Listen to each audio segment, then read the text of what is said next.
Hello and welcome to this week's Real Estate Report on the Finance News Network. I'm Lelda Smits. This week we conclude our series looking at council areas with the greatest increase in hold periods over the last 5 years, with a focus on 2 council areas in the Northern Territory. We speak with Property Council of Australia Executive Director New South Wales Glenn Byers about the New South Wales Government Metropolitan Plan for Sydney 2036. And in our tax tip, we look at the importance of dating your property purchase contract. But first, let's catch up on the latest property news with Melissa Beaumont-Lee. The number of new home loans increased slightly in November 2010 for the third consecutive month. The Australian Bureau of Statistics data shows the number of loans for construction increased by 2.7%. Loans for the purchase of new homes increased 9.7%. In seasonally adjusted terms, in November last year, the total number of owner-occupier loans increased in every state and territory except for Tasmania, which fell by 1.9%. Loans increased the most in the Northern Territory by 7.4% and 3.7% in the Australian Capital Territory. New South Wales wasn't too far behind in third place at 3.3%. South Australia 2.3%, followed closely by Western Australia and Victoria with a 2.2% increase.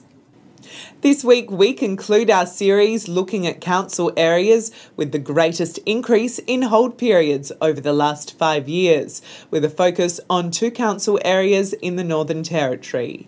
A hold period represents the time between when a property is bought and sold and can be an indication of the appreciation rates and desirability of the area.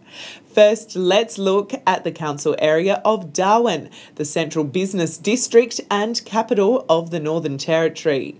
With a population of 66,291 in the 2006 census, the relatively flat Darwin council area rests on a bluff overlooking Darwin Harbour and is the Northern Territory's regional centre with the largest concentration of people.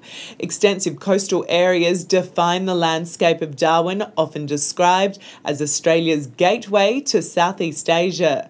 Almost completely rebuilt after Cyclone Tracy in 1974, locals now enjoy a modern metropolitan lifestyle filled with abundant nature and wildlife that thrives in the tropical climate.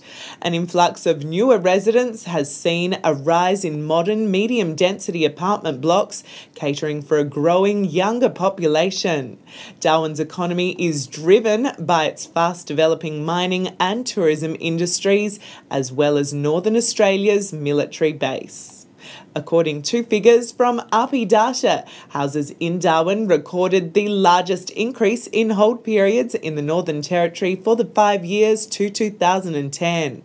Last year, the average hold period was 5.3 years, up from 3.3 years in 2005.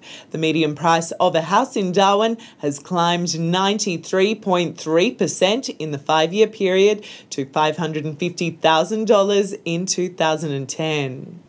Our next council area is Litchfield, located on the eastern and southeastern outskirts of the state's capital, Darwin.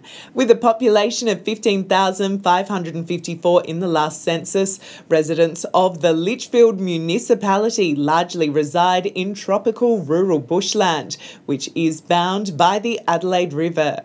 On its doorstep is also World Heritage listed Kakadu National Park and Litchfield National Park. The area supports booming horticultural, agricultural and industrial industries, all within close proximity to Darwin's increasing employment opportunities. Litchfield is a mainly residential suburb with homes boasting large blocks on wide streets.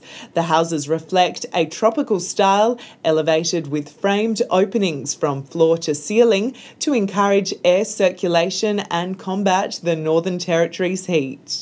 Taking a look at the figures, houses in Litchfield recorded the second largest increase in hold periods in the Northern Territory for the 5 years to 2010. Last year, the average hold period was 4.8 years, up from 3 years in 2005. The median price of a house in Litchfield has soared just over 100% in the 5-year period to $520,000 in 2010. Let's now turn to our interview. This week we speak with Property Council of Australia Executive Director New South Wales Glenn Byers about the New South Wales Government Metropolitan Plan for Sydney 2036.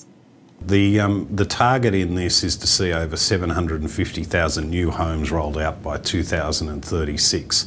Unfortunately, at the moment, Sydney's only producing about half the annual rate of homes needed to meet that target. There's no doubt the GFC had an impact in terms of slowing the construction market, but unless there are improvements to the planning system, improvements to the taxation regime in New South Wales, we're going to struggle to get there. If we have a regime that encourages investment, it's got a lot of upside, both for infill and greenfield development. It'll allow developers to get back into the market in a big way. It'll allow us to deliver the new homes essential for meeting that population demand, and it'll also allow us to start to get on top of the affordability challenge we've got in Sydney. Now to the tax tip of the week from Depreciator, the tax depreciation schedule specialists. If you're hoping to gain a tax advantage by purchasing a property this financial year, make sure the contract is dated and signed before June the 30th.